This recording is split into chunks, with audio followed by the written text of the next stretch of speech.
Hello guys, gyms કિચનમાં તમારું સ્વાગત છે।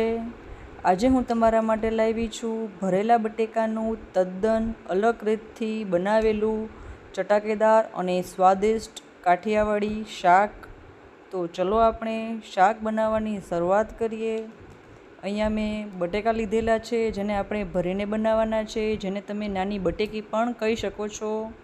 હવે ચપ્પાની મદદથી બટેકાની છાલ ઉતાર્યા વગર વચ્ચેથી કાપા કરવાના છે।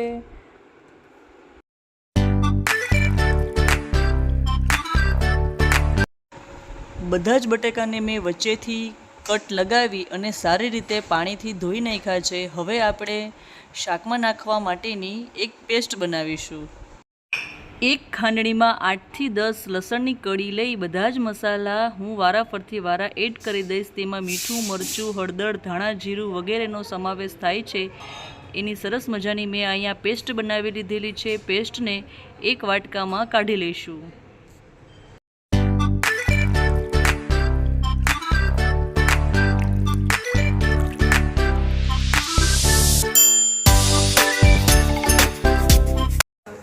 હવે આ મરચાંની પેસ્ટમાં થોડીક હળદર,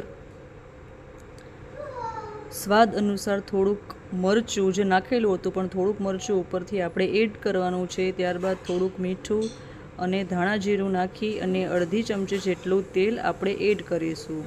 હવે હાથની મદદથી બધા જ મસાલાને સારી રીતે હું મિક્સ કરી દઈશ। તમે જોઈ શકો છો એકદમ સારી રીતે મિક્સ કરવાનું છે, જેથી કરી પેસ્ટ એકદમ સ્મૂથ થઈ જાય। હવે બટેકાને હું વારાફરતી અંદર પેસ્ટ ભરી લઈશ। તમે જોઈ શકો છો અંદર સુધી ભરવાની છે, જેથી કરી અને સ્ટફિંગ ખૂબ જ સરસ લાગે। હવે બધા જ બટેકાની પેસ્ટ મેં ભરી લીધી છે, તમે જોઈ શકો છો।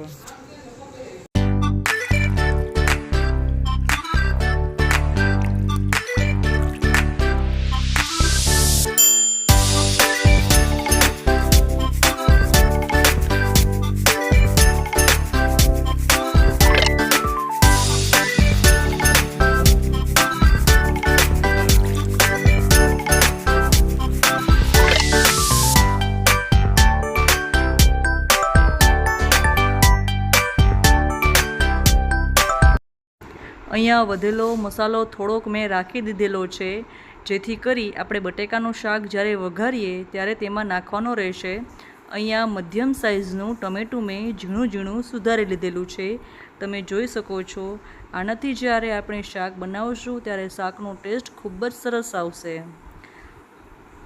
હવે એક પેનમાં એટલે કે કુકરમાં હું તેલ ગરમ કરવા મૂકીશ।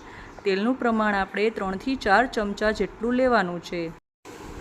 તેલને આપણે સારી રીતે ગરમ કરવા માટે મૂકવાનું છે। તેલ સારી રીતે ગરમ થાય એટલે તેમાં રાઈ, જીરું અને હિંગનો વઘાર કરવાનો છે। હવે આપણે જે ટમેટાં અને ચટણી બચી હતી એનો પણ આપણે વઘાર કરવાનો છે, તમે જોઈ શકો છો। અને ચમચાની મદદથી સારી રીતે એને ચલાવી લેવાનું છે।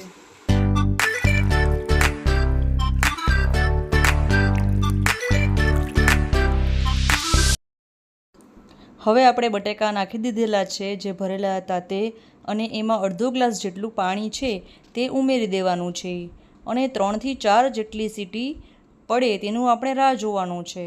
તમે જોઈ શકો છો। હવે 3 થી 4 સીટી પડવા માટે હું મૂકું છું, અને ગેસની ફ્લેમ એકદમ લો રાખવાની છે। તો સરસ મજાનું આપણું ભરેલા બટેકાનું શાક છે તે રેડી છે। હવે કોથમરીથી હું ઉપર ગાર્નિશ કરીશ। તો મિત્રો, તમને આ મારો વિડીયો ગમ્યો હોય તો પ્લીઝ મારા વિડીયોને લાઈક કરી શેર કરી દેજો, અને સબસ્ક્રાઈબ કરવાનું ભૂલતા નહીં। Thank you for watching. અને સાંજના સમયે અથવા તો બપોરના સમયે પણ તમે આ સરસ મજાનું શાક બનાવી શકો છો। Thank you.